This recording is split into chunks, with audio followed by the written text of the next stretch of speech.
Hi there and welcome to my channel. My name's Lucy and I'm from So Pretty So Mindful. I'm here today to talk to you a little bit more about my knitting journey, which I started at the end of 2021. I've done a couple of videos now following my learning curve, but for the past 2 months I have been unable to sort of find the time really to put together a little catch-up video. But not to worry, I'm here now and I'm going to give you a little bit of a catch-up of where I'm at and how knitting has naturally sort of dovetailed into my sewing world. So in the last video I had been telling you about a jumper that I've been working on, and if I remember rightly I probably showed you a picture of that knit, but just in case I'm going to go straight into it now. In the meantime, let me just show you what I'm wearing right now. So this top is one that I actually drafted up myself. Let me just stand up so I can show you. It's got a deep band there and a little ridge detail there. It's a plain long sleeve t-shirt really with this nice grey ribbing, and this fabric is by ByGraziela. It's absolutely beautiful, cute little dogs, I really like it. And then on the bottom I'm just wearing some Huby leggings by Sew Over It. So let's get on. The jumper that I made, I think I showed you, but just in case I didn't, this was it. Beautiful. And this is from the Croft, I think it's called Croft, I can't quite remember now, bear with me. So this is from the Crofts workbook, one of the knitting books that I collect. I do enjoy those books quite a lot and I really like this. So it's got cables, and if I remember, because it is a little while ago now, this was like an 8-row repeat pattern. What I quite like about it is that apart from the front, everywhere else is just a plain knit. And what's most wonderful right now is this fabric. I've used it a few times now, this yarn. It is so soft. I mean, you can see it's pilling a little bit, but that is because I wear it such a lot. I like to wear it actually over my denim shirt. I wear it an awful lot. I really, really like it. It's great for layering. And this wool at the moment, it's beautiful. It's one of the creations, I think it's called the Soft Creations. I will put everything down into the details below, but it's actually on sale at the minute at the Wool Loft where I go to my local for just £1 a ball. So you can make up quite a nice cheap but decent Aran weight jumper. So that was the last thing that I made. Now when I left you last, I do recall that I'd showed a pattern of a jumper that I wanted to make with some yarn that I got from Wool Loft again, and it was a super chunky fibre. The pattern was made up in a brioche, and it was nothing but a pig, quite frankly, an absolute pig. I chose it because I thought it was going to be a quick, speedy knit, but it was far from that, and it made me fall a little bit out of love for the whole process because I took it down that many times. It was meant to look a bit like a tank where it sort of extended outwards and naturally became a little cap. But there was this little section just here that for the life of me I just couldn't fathom.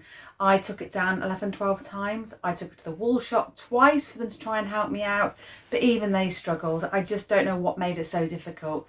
So in the end I had to take my own little journey on doing my own finish at the top, and don't like it. I may have worn it twice on super cold days because it is so thick and chunky, it gives a lot of warmth. But with that warmth, there's actually a lot of weight. So I'm going to show it you, but this for me is maybe a 2 out of 10 because I love the look of the yarn, the way it's knitted up. I love the brioche, but everything else I just hate. But there we go, that's it. I made it with a dipped hem in the end because I could do what I wanted by that point. It was entirely up to me. But can you see, it did knit up really nice. My tension's nice and even throughout. It looks quite good. But this neck and these arms, it just all came out a little bit boxy. Maybe it's too heavy for my frame. I'm not really sure. But since then, really, it's sat in my drawer and I haven't done an awful lot with it, if I'm honest.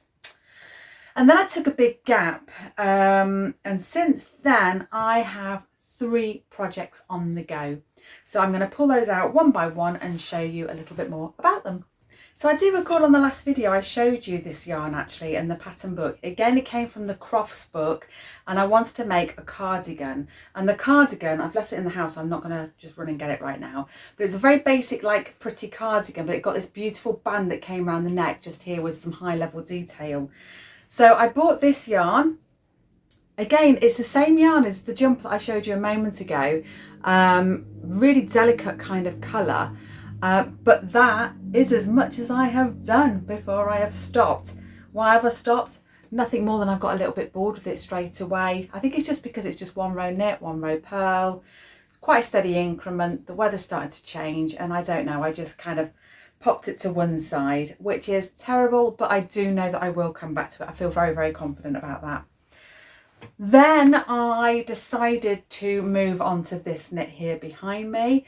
You'll recognise the pattern because it's the third top that I made. It was a So Willow Vinca sweat knit vest I made. I recently posted a video to show that sweater. I don't know why, but on a really bad day I popped it in the washing machine and it went from this size to this size and it was very upsetting, and all I could do really was just put it in the bin. I couldn't bear the sight of it. But strangely enough, I was rows away from finishing this one, so it didn't feel quite as bad. This top, let me just grab it. I'm going to be honest, I'm going to make this again. I really, really like it. This time I made it in a cotton version. So this is a cotton and it's the Drops yarn again. Bit of a mucky mark there, I apologise. It cost, I think it was £1.05 per 50 gram ball. So again, a relatively cheap sweater knit here. And I have to say, if you remember seeing the first one, there were quite a few errors in it, but I didn't really care at that point. There's no errors in this one, so I'm really pleased. Look at that, front and the back. Really, really nice. I'm going to pop a link below so you can see where you can get this pattern from. I think it costs about £8, something like that, to download. I've made 2 now. I know I'm going to be making more. I'm thinking about making one in a white or an off-white colour. I think that'd be pretty nice. Let me pop that away. So when I finished that, I then moved on, because the sun started to come, onto a summer weight knit. Now, again, I probably showed the yarn last time round, but I bought some silk yarn with the intentions of knitting this. So this is King Cole double knit 5615. And I've got on quite well with this. It's been beautiful to knit with, super, super soft. I don't know how well I'm going to be able to show you this because I'm working on the shoulders at the minute, so everything's on needles and such like. But it's not the best down at the bottom, but again, I'm not too worried. I've had to learn a new technique, but this is it. It's been a bit scrunched up, which is a bit naughty. So this is the back panel. And I have to say, I'm really pleased with it. It's lovely and light. It's going to be beautiful for the holidays and when that real hot weather comes. Love the colour.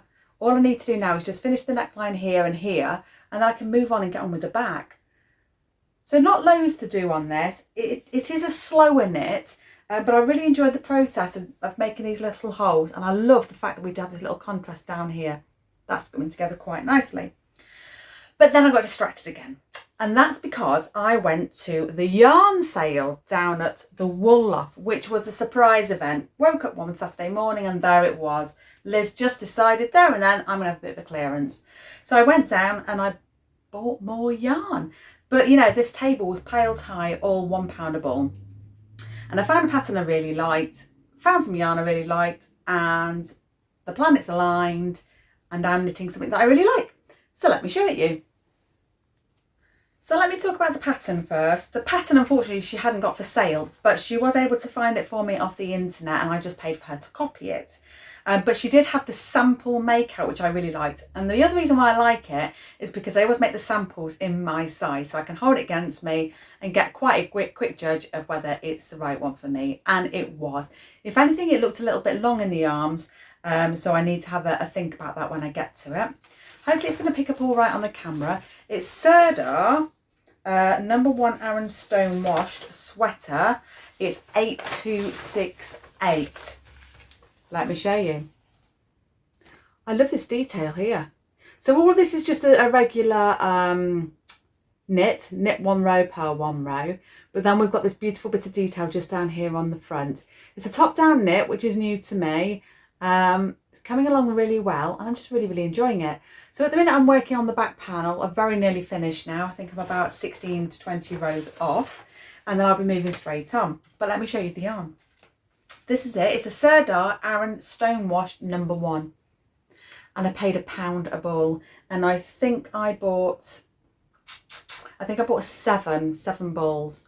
And these are 100 gram balls. Might even have been 6. I think it was 6 actually. It's knitted up absolutely beautiful. and there were other colours available of this, so much so that in fact I did buy a little bundle for Adele, who is Button and Pip on Instagram and YouTube, so go have a look at her channel as well. But I bought her a bundle because we're meeting up soon, and I thought it might be nice if we have made them, then we can, you know, compare, or there'll be other occasions. So this is it. I am now at the point of, yeah, I'm coming down to the hem now. So I suppose I'm showing you this upside down, but really I want to give you an idea of the texture. But look at that. It looks so nice. I just really, really like that. Super cute colours.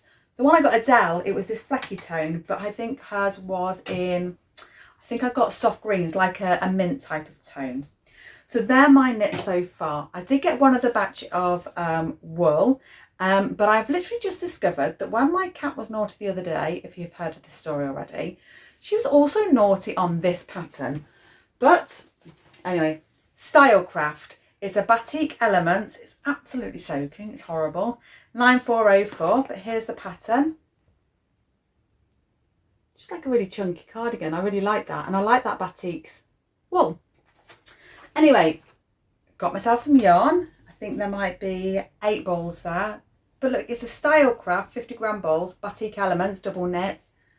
There we go. So that whole cardigan is going to cost me about £8 to make when it gets done. Really, really pretty. Lovely soft colours. I think they give warmth to my face. Anyway, so now I want to move on to something else that's been happening.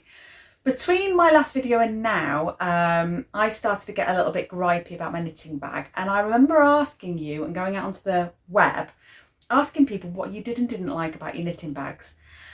And I got lots of feedback, and then I sat down and I decided to try and design that very bag. Since then, some very, very exciting things have happened for me. So I took all of your feedback and I pulled out my drawing book and I drew up what I thought would be an ideal solution to all of your knitting bag storage issues. And I designed what became my very first knitting bag. I want to share it with you. So this is what I've now called the Warwick bag. And here it is. The idea of this bag is that everything happens on the outside. So for me, it felt quite important, as it did for other people, that inside the bag we're maintaining the integrity of the yarn and we're not creating any damage. So everything happens on the outside. Let me just pull that down there.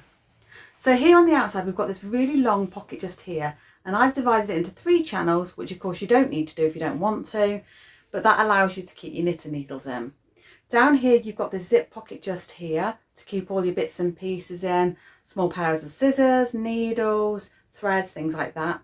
Then up here, you've got a little popper pocket here.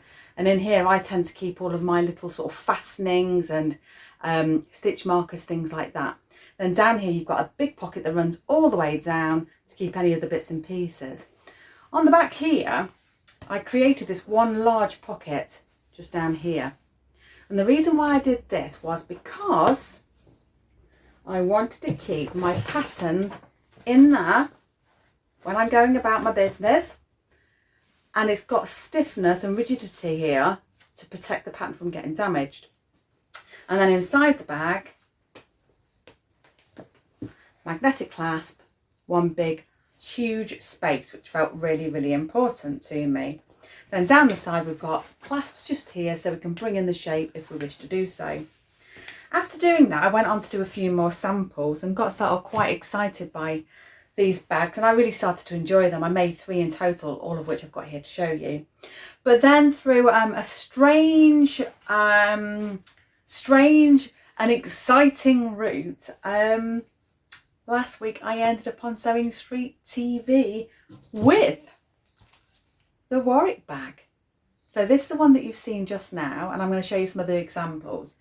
But really I wanted to show you this pattern because it is now available for sale on the Sewing Street website.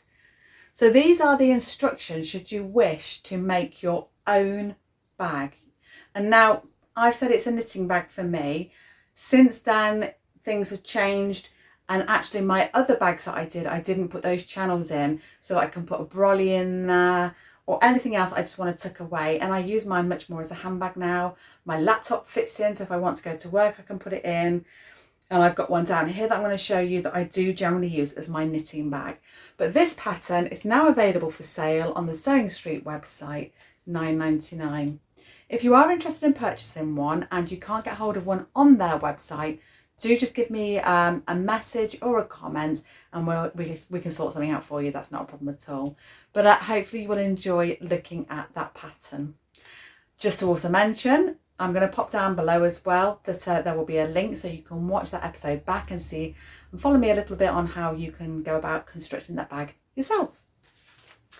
So moving on to some other examples of the Warwick bag. The next bag that came for me, and it's got all my bits and pieces in right now really because it is mostly in use, was this bag. Again, it's the Warwick bag, but I made it in my ducks. I really do use this one tons. I absolutely love that. So these beautiful ducks, and I made this one with a canvas fabric here. This is the oil cloth that I got in the magenta. The magenta is available on the Sewing Street website as well, so you can have a look for that there. It makes it super hard, brilliant, love it. And then yeah, these fabrics just here, it just makes it look quite funky and cool with some bright contrast handles just there and nice and bright on the inside. And yeah, this one is the most loved by me for sure. And then the final one that I made was this one just here. Again, it's absolutely stuffed full at the minute of different bits and pieces. It's made up in cumin this time. Again, cumin is available on the Sewing Street website. It is absolutely beautiful. So hardy, it's lovely. And I put this together with these cute little foxes and rabbits and woodland creatures. And I just went for this bright red zip so that it goes with some of these little red mushrooms that you can see in the fabrics just there. And then on the back, it's beautiful. So this is all part of the same sort of fabric range, all of this. Again, this is all very stiff to protect my patterns. And I went with some blue straps just there and a pale blue fabric on the inside. So there we go, 3 Warwick bags. So overall, I have knitted a few pieces, bought some more wool, and I have designed what I think is the perfect solution for knitting bags. So that's my roundup for this month. I hope that you found that useful and insightful. I will pop some links below, but do get in touch if you've got any other questions at all about the bag or about the patterns or about any of these beautiful yarns that I keep buying, and I'll be sure to answer. But for the meantime, do remember to give me a like and subscribe, and I will see you back here very soon. Take care for now. Bye bye.